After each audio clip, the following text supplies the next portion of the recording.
సంతానలేమి సమస్యకు చక్కటి పరిష్కారం చూపిస్తున్న Riya fertility test baby center CN hospital Kurnool. భారీ వర్షాలు రైతులకు కన్నీరు మిగిల్చింది. పత్తికొండలో ఎక్కువగా టమోటా పంటను సాగు చేస్తారు కర్షకులు. బంగాళాఖాతంలో ఏర్పడిన వాయుగుండం ప్రభావంతో గత 12 రోజుల నుంచి మండలాల్లో కురుస్తున్న భారీ వర్షాలకు పంటలు దెబ్బతినడంతో రైతన్నలు ఆందోళన చెందుతున్నారు.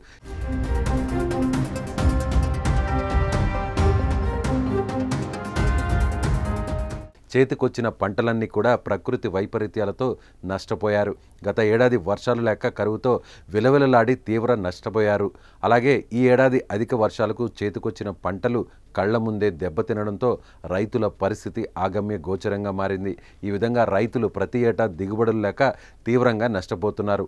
పంటలు పెట్టుబడుల కోసం చేసిన అప్పులు పెరిగిపోతున్నాయని రైతులు తీవ్ర ఆందోళన వ్యక్తం చేస్తున్నారు.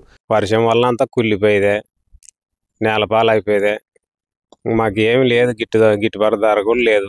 పంట అంతా నేలపాలు, పెట్టుబడి ఒక 50,000 లక్ష దగ్గర పెట్టుకుంటాం ఎకరికి. ఇప్పుడు అమ్ముకునేకే తెంపుకునే కూడా కుళ్ళిపోయేవి అన్నీ.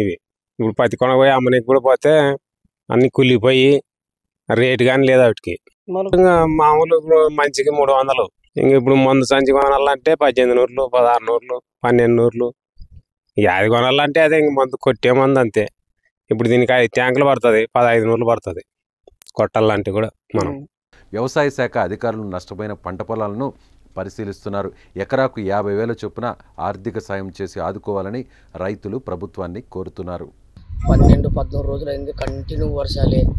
టమోటా ఈ కౌలు చేసుకొని జీవిస్తున్నాము. ఈ పొలం నుంచి టమోటా ఎకర పెట్టినాము.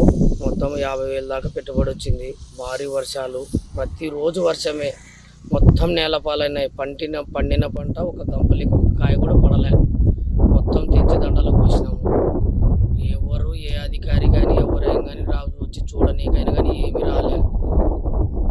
దీని నుంచి భారీగా నష్టపోయినాం. ఇంకా 1-2 నెలలు పెట్టుబడి పెట్టినా మళ్ళా కోతకు వచ్చేదాకా నమ్మకం లేదు. ఇప్పటిదాకా వర్షాలు పడుతూనే ఉన్నాయి. ఏకతాటిగా 13 రోజులైంది, ప్రతిరోజు వర్షమే. ఇట్లా ఉంటే రైతు ఎట్లా కోలుకుంటాడు? అప్పుల పాలు ఆత్మహత్యలు చేసుకోకపోతే ఎట్లా? సుమన్ టీవీలో మీ పర్సనల్ అండ్ బిజినెస్ ప్రమోషన్స్ కోసం కింది నెంబర్కి కాంటాక్ట్ చేయండి.